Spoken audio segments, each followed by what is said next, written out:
Hello everyone, welcome back to my YouTube channel.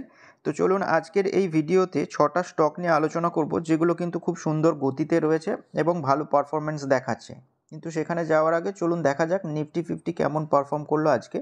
তো দেখুন Nifty fifty আজকে 0.92% বেড়েছে, 203 পয়েন্ট মতো বেড়েছে, ট্রেড করছে 22,403 পয়েন্টে। তো দেখুন আজকে নিফটি ফিফটি কিন্তু 22,400 পয়েন্টটাকে ক্রস করলো। আর যে চ্যানেলটা ড্র করে রেখেছিলাম সেই চ্যানেলের মধ্যেই কিন্তু এখন ট্রেড করছে। তো এখন কোনো প্রবলেম সেরকম দেখছি না। তো দেখুন এবার ধীরে ধীরে কিন্তু নিফটির ট্রেন্ডটা আবার কিন্তু আপ ট্রেন্ডের দিকে আসছে। আর আজকের যদি নিফটির মানে পুরো সেশনটাতে ট্রেডটা দেখেন তো প্রথম থেকে কিন্তু আপ ডাউন করে চলছিল, ঠিক এই 2:15 থেকে 2:30 নাগাদ কিন্তু একটা ভালো রকম বাইং আসে। তারপরে মুভটা দেখতেই পাচ্ছেন, একটা সুন্দর কিন্তু আপ মুভ দেখা যায়। তো এটার কারণ কি? তো দেখুন এখানে বলা হচ্ছে যে মেনলি নিফটি ফিফটি আজকে কিন্তু নিয়ারলি 1%-এর মতো র্যালি দিল। আর এই যে মানে শেষ মুহূর্তের মানে ফ্যাগ এন্ড বাইং বুস্ট কিন্তু এর জন্য দায়ী। মানে 1% যে বাড়লো শেষ মুহূর্তে যে বাইংটা দেখা গেছে সেইটার জন্যই কিন্তু হয়েছে। আর ইনভেস্টাররা দেখুন আজকে একদিনে 3 লাখ কোটি টাকার মতো কামিয়েছে। তো যেটা কিন্তু স্টক মার্কেটের জন্য অ্যাজ ওয়েল অ্যাজ ইনভেস্টরদের জন্যও ভালো। তো দেখুন ওটাই বলা হচ্ছে যে মোটামুটি 1%-এর কাছাকাছি দুটো ইন্ডেক্সই মানে নিফটি ফিফটি এবং সেন্সেক্স উভয়ই বেড়েছে। কিসের জন্য? না buying across all sector and amid mixed global cues. তো চলুন আরও ডিটেলে দেখি। তো দেখুন এখানে লেখা আছে যে the Indian stock market mirrored the upward trend of its major Asian counterparts, fueled by optimism that the Federal Reserve may initiate a rate cut cycle, prompted by softer April inflation data in the US. তো বুঝতেই পাচ্ছেন যে একটা optimism রয়ে গেছে, যেটা কিসের? না যে ফেডারেল রিজার্ভ মে ইনিশিয়েট রেট কাট সাইকেল, মানে তারা এবার রেট কাট চালু করতে পারে।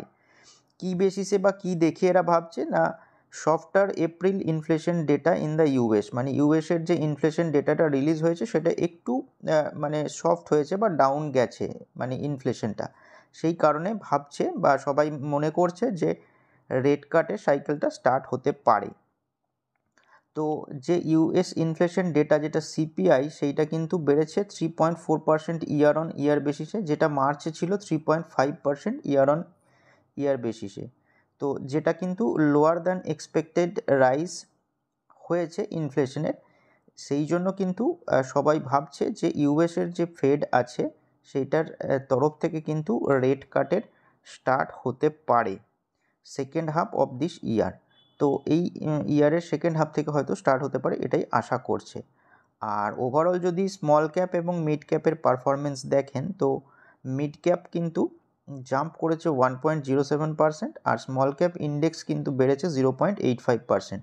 তো ওভারঅল মার্কেট আজকে ঠিকঠাক ছিল। এবার চলুন ওই স্টকগুলোতে যাওয়া যাক। তো আজকের যে প্রথম স্টক সেটা হচ্ছে হিন্দুস্থান অ্যারোনটিক্স লিমিটেড। দেখতেই পাচ্ছেন স্টকটা আজকে 10.07% বেড়েছে, 421 টাকা 35 পয়সা বেড়েছে, ট্রেড করছে 4,603 টাকা 70 পয়সা। তো এই যে স্টকটার মুভমেন্ট দেখে বুঝতে পারছেন যে একটা সুন্দর রান আপ কিন্তু এরা দিয়ে আসছে স্টকটা। এবং স্টকটার আজকে Q4 এর আর্নিংসের ডেট ছিল। তো অবশ্যই বুঝতেই পারছেন রিয়াকশন দেখে যে আর্নিংস কেমন হয়েছে। তো চলুন ডিটেলে দেখা যাক আর্নিংসটা কেমন হয়েছে।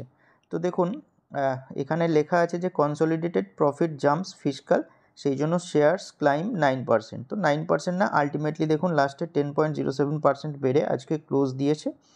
তো প্রফিট এইটার যেটা হয়েছে সেটা 43.1 বিলিয়ন রুপিস হয়েছে, যেটা আগের বছর সেম কোয়ার্টারে কিন্তু 28.3 বিলিয়ন রুপিস ছিল। তো প্রফিট কিন্তু খুবই ভালো হারে বেড়েছে, যে কারণে স্টকটাও কিন্তু আজকে দুর্ধর্ষ পারফরমেন্স দেখিয়েছে।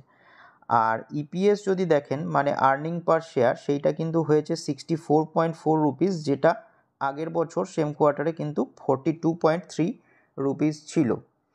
আর রেভিনিউ ফ্রম অপারেশনস দেখুন 13.6 বিলিয়ন রুপিস হয়েছে, যেটা আগের বছর সেম কোয়ার্টারে 8.3 বিলিয়ন রুপিস ছিল।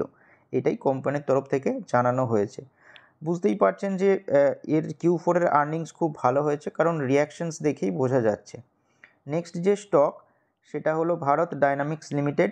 তো স্টকটা আজকে দেখুন 3.52% বেড়েছে, 70 টাকা 35 পয়সা মতো বেড়েছে, ট্রেড করছে 2069 টাকা 60 পয়সাতে। তো স্টকটা মোটামুটি দেখুন এই জায়গাটাতে ধীরে ধীরে ডাউনে এসে এই 1800 লেভেলটাতে কিন্তু সাপোর্ট হিসাবে নিয়ে আবার সুন্দর রান আপ দেখাচ্ছে। তো মুভমেন্ট খুব সুন্দর হচ্ছে। এইটার পিছনে একটা রিজন রয়েছে যে এই স্টকটার মানে ভারত ডাইনামিক্স লিমিটেড এই স্টকটার 24 মে এটার কিন্তু স্টক স্প্লিটের রেকর্ড ডেট ফিক্সড হয়েছে। তো দেখা যাক নেক্সট ডেগুলোতে কেমন কি পারফরমেন্স দেয়। যেহেতু স্টক স্প্লিটের নিউজে কিছু টাকা ইনফ্লো হয়, তো সেই কারণে কিন্তু স্টকটার কিন্তু ভালো রকম মুভমেন্ট দেখাচ্ছে। আর এর আর্নিংস এখনও রিলিজ হয়নি, আর্নিংসটাও দেখে আপনারা কাজকর্ম করতে পারেন। নেক্সট যে স্টক সেটা হচ্ছে KEI ইন্ডাস্ট্রিজ। তো দেখুন স্টকটা আজকে 4.90% বেড়েছে, 198 টাকা 35 পয়সা মতো বেড়েছে, ট্রেড করছে 4248 টাকা 65 পয়সা। তো এই স্টকটার Q4 এর আর্নিংস কিন্তু আগে রিলিজ হয়ে গেছে, মোটামুটি ফ্ল্যাট ছিল আর্নিংস, কিন্তু দেখুন স্টকের যে প্রাইস সেটা কিন্তু অল টাইম হাইতে কিন্তু হিট করতে করতে এগোচ্ছে। আজকে দেখুন স্টকটা তার অল টাইম হাইতে গিয়ে ক্লোজ দিয়েছে। তো স্টকটা কিন্তু খুব সুন্দর রান আপ দেখাচ্ছে, স্টকটার উপর একটু নজর রাখবেন। নেক্সট যে স্টক সেটা হচ্ছে চোলামণ্ডলম ইনভেস্টমেন্ট অ্যান্ড ফাইন্যান্স। তো দেখুন স্টকটা আজকে 2.5%-এর কাছাকাছি বেড়েছে, 30 টাকা 65 পয়সা মতো বেড়েছে, ট্রেড করছে 1262 টাকাতে।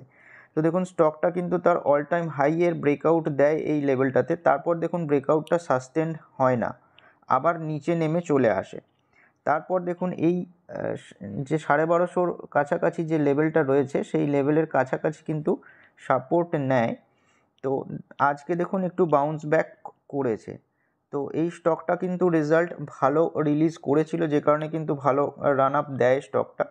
তো ভবিষ্যতের এটার গ্রোথও ভালো রয়েছে। আর এই স্টকটা নিয়ে একটা রিসেন্ট রিসার্চ রিপোর্টও পাবলিশ করে KRChoksky। তো এইটার দেখুন টার্গেটটা এটা বাড়িয়ে 1455 টাকা মতো করেছে। তো এটার কিন্তু তারা বাই টার্গেট দিয়েছে।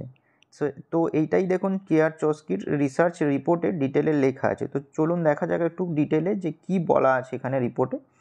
তো দেখুন এখানে যেটা বলা হয়েছে যে এদের যেটা নেট ইন্টারেস্ট ইনকাম Q4 এর ফাইন্যান্সিয়াল ইয়ার 24-এর সেটা দাঁড়িয়েছে 23,548 মিলিয়ন রুপিস, যেটার গ্রোথ পার্সেন্টেজ যদি দেখেন 33.4% ইয়ার অন ইয়ার বেসিসে, আর Q1Q বেসিসে যদি দেখেন তাহলে 8.5%। তো যেইটা কিনা led by strong business momentum, মানে এর যেটা স্ট্রং বিজনেস মোমেন্টামের কারণে কিন্তু এই গ্রোথটা এসেছে। NII ওয়াজ হায়ার দ্যান আওয়ার এস্টিমেট, মানে ওই যে KRChoksyদের যে রিসার্চ রিপোর্ট সেইটার আর কি যাদের এস্টিমেট ছিল তার থেকে NIIটা হায়ার, এবং higher AUM growth, slightly lower cost of funds than expected. আর প্রফিট আফটার ট্যাক্স যদি দেখেন তো সেইটা দেখুন হয়েছে 10,581 মিলিয়ন রুপিস, যেটা গ্রোথ কিন্তু 24.1% ইয়ার অন ইয়ার বেসিসে আর 20.8% Q1Q বেসিসে। নেট প্রফিটও ওদের যে এস্টিমেট ছিল তার থেকে কিন্তু হায়ার। এই যে এটার কারণও এটা ডিক্লেয়ার করে রেখেছে লোয়ার প্রভিশনস এবং স্ট্রং অপারেটিং পারফরমেন্সের জন্য এদের যে প্রফিটের গ্রোথ রেট সেটা কিন্তু বেড়েছে। তো এটার আউটলুক কি করছে, মানে কি বলছে যে এরা মানে চোস্কির যে রিসার্চ রিপোর্টে আউটলুক দেখুন এরা দেখাচ্ছে যে এরা মোট আপসাইড পোটেনশিয়াল রয়েছে প্রায় 19% মতো, মানে প্রত্যেক শেয়ার পিছু দাম 1455 টাকা মতো যেতে পারে। সেই জন্য এরা বাই রেটিং দিচ্ছে অ্যাকুমুলেট থেকে, আগে অ্যাকুমুলেট দিয়েছিল সেই জন্য বাই রেটিং দিচ্ছে। কিসের জন্য? তো দেখুন এইটাই রয়েছে যে sustaining A healthy business momentum and profitability, সেই কারণে এরা বাই রেটিং দিচ্ছে। তো স্টকটার উপর নজর রাখবেন। নেক্সট যে স্টক সেটা হচ্ছে অ্যাস্ট্রাল লিমিটেড। তো দেখুন স্টকটা আজকে 2.74% বেড়েছে, 60 টাকা 55 পয়সা মতো বেড়েছে, ট্রেড করছে 2273 টাকা 5 পয়সাতে। তো দেখুন স্টকটা তার অল টাইম হাইতে ট্রেড করছে, মানে আজকে স্টকটা তার অল টাইম হাই হিট করেছে। তো স্টকটার আর্নিংস আগামীকাল আছে, মানে 17 মে এটা স্টকটার তার Q4 এর আর্নিংস রিলিজ করবে।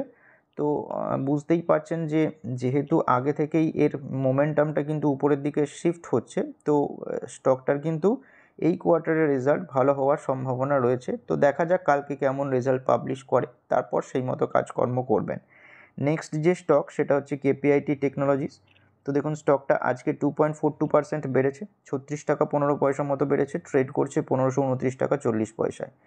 তো এই স্টকটা কিন্তু ভালো রেজাল্ট পাবলিশ করে, তারপর দেখবেন এখানে ছোটো মোটো একটা রান আপ দেখা যায়, তারপর আবার একটু ডাউন এসে আবার দেখুন ধীরে ধীরে উপরের দিকে মুভমেন্ট দেখাচ্ছে। আগে এই যে চ্যানেলটা ড্র করে রেখেছিলাম এখানে ঘোরাঘুরি করছিল, তারপর এখানে ব্রেকডাউন দেওয়ার পর এইটা কিন্তু যেটা সাপোর্ট লেভেল ছিল সেইটা এখন রেজিস্ট্যান্স লেভেল হিসেবে কাজ করছে। তো স্টকটা এখন শর্ট টার্ম বেসিসে হয়তো 1600 লেভেলের কাছাকাছি যেতে পারে, বাট মোমেন্টাম কিন্তু এখন এরকমই চলবে যদি না কিছু ভালো নিউজ আসে। তো আপাতত স্টকটা যেহেতু তার অল টাইম হাই থেকে ঠিকঠাক ডিসকাউন্টে অ্যাভেলেবেল আছে, আর স্টকটার যেহেতু ইভি রিলেটেড মানে সফটওয়্যার এবং ইভি রিলেটেড কাজকর্ম বেশি, তো স্টকটার উপর নজর রাখতে পারেন। অবশ্যই যে স্টকগুলো বলা হলো সেগুলো কোনো রকমের রেকমেন্ডেশন নয়, আপনারা যা করবেন তার আগে কিন্তু ফিনান্সিয়াল অ্যাডভাইজারের সাথে কনসাল্ট করে করবেন। এবং যদি ভিডিওটা ভালো লেগে থাকে তাহলে লাইক করতে পারেন এবং চ্যানেলটিকে সাবস্ক্রাইব করতে